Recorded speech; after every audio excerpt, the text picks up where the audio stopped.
Story RH, the podcast that makes a long story short. Welcome to all. History is made of stories. In this episode, we'll be talking about the risks of jumping headlong into digital technologies. Digital technologies drive progress. That much is undeniable, but maybe not all progress. We believe digital technologies have plenty of virtues, but not if we use them blindly. If we aren't careful, we can end up placing digital technologies on a pedestal they don't deserve. So, digital technologies, the dangers of totemization, what's the story?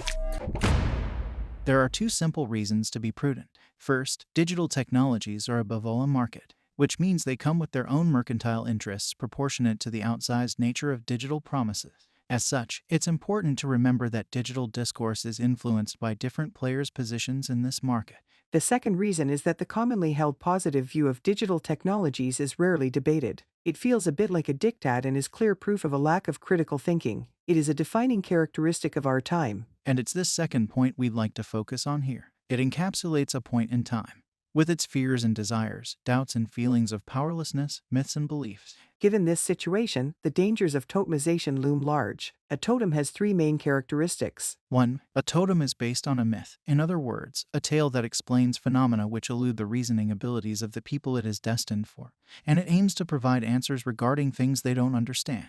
It helps them to better comprehend the world or a reality they know little or nothing about. 2. A totem founds a social practice because it creates a shared explanation and frame of reference for a group of people. A totem creates a community of belonging, action, reaction, respect, fascination, and veneration. 3. A totem is embodied by an object endowed with strong symbolic power and the characteristics of the established belief. A smartphone, for example, or a VR headset. Just to be clear, a totem isn't necessarily designed to fool people. It's not inherently intentionally manipulative. Nevertheless, a totem is always the symbol of a social structure based on beliefs rather than reason, and we believe that comes with two major risks. The first is clanism, which often goes hand in hand with totemism, as Durkheim noted. It's not always the case, but it's a real risk, one that can lead to inequality and deep social rifts. The second risk is a belief in magic. When magic wins out over reason, disillusionment is unavoidable, because reality inevitably catches up to the utopia. Totems can distract us from real issues through the sheer power of their appeal. For example, the idea that digital technologies can be a source of cooperation is hardly new. It was one of the promises made in the 1990s by the knowledge management movement, which never really panned out. And yet, this belief in the cooperative nature of digital technologies may still be preventing us from observing the facts today.